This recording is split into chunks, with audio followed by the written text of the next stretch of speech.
జ్యోతిషాస్త్రరీత్యా ద్వాదశ రాశుల్లో 11వ రాశి అయినటువంటి కుంభరాశి మిత్రులారా, మీరు ధనిష్టా నక్షత్రం 3-4 పాదములు, శతభిషా నక్షత్రం 1-2-3-4 పాదములు, పూర్వాభాద్ర నక్షత్రం 1-2-3 పాదాలకు జన్మించిన మీరు కుంభరాశి వారిగా పరిగణించబడుతున్నారు. ఈ నెల మీకు శుభ ఫలితాలు ఎలా ఉన్నాయంటే, ఎలాగో 7.5 శ్రావణి యొక్క ద్వితీయ భాగంలో ఉన్నారు. మీరు ఏళ్ళనాటి శని తీవ్రంగా ఉన్నా ఈ నెలలో చాలా హెచ్చు తగ్గులు ఉంటాయి. గోచార గ్రహస్థితులను దృష్టిలో పెట్టుకుంటే లగ్నంలో రాహు, ద్వితీయంలో శని, తృతీయంలో శుక్రుడు, చతుర్థంలో రవి బుధులు, పంచమంలో గురువు, షష్టంలో సప్తమంలో కుజుడు, అష్టమంలో కేతువు. ఈ మాసం ప్రారంభం నుండి ప్రతి కార్యక్రమం కూడా మిశ్రమంగా ఉంటుంది, కానీ ఆదాయం చాలా బాగుంటుంది. వ్యాపారం అద్భుతంగా ఉంటుంది. మీరు పుట్టిందే వ్యాపారం కోసం అన్నట్టుకు ఆ వ్యాపారాన్ని ప్రతి క్షణం దాని మీద మానిటరింగ్ చేసి మీ వ్యాపారాన్ని మీరు అభివృద్ధి పరుచుకుంటారు. అంత అద్భుతంగా ఉంటుంది.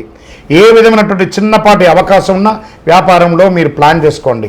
ఎక్స్పాన్షన్ ఆఫ్ యువర్ బిజినెస్, ఈ యొక్క స్టాక్ క్లియరెన్స్ ఎలా చేయాలి, కొత్త వ్యాపారం ఎలా చేయాలి, కొత్త వాళ్ళకి ఎలా చేయాలి. ఈ నెల మీకు వ్యాపారానికి ఒక ట్యూన్ ఇచ్చాడనుకోండి భగవంతుడు. ఉద్యోగులకి ట్రాన్స్ఫర్స్, ప్రమోషన్స్ ఉన్నాయి. సమ్ టైమ్స్ అకాల ప్రమోషన్లు కూడా, అకాల ట్రాన్స్ఫర్స్ కూడా ఉంటాయి. కష్టానికి తగిన ఫలితం ఉంటుంది. నిరుద్యోగులకు మంచి ఉద్యోగం వస్తుంది.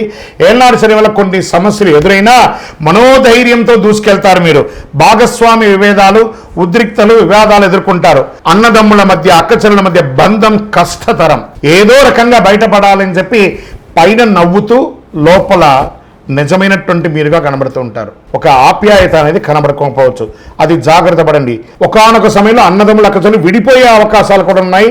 ఆస్తి తగాదాలు కూడా అయ్యే అవకాశాలు ఉన్నాయి. మాస ద్వితీయంలో జాగ్రత్త. బంధు వివాదాలు, నూతన పరిచయాల వల్ల నష్టం వెళ్తుంది. ముఖ్యంగా పితృవర్గీయులు మాట పట్టింపు జాగ్రత్తగా ఉండండి.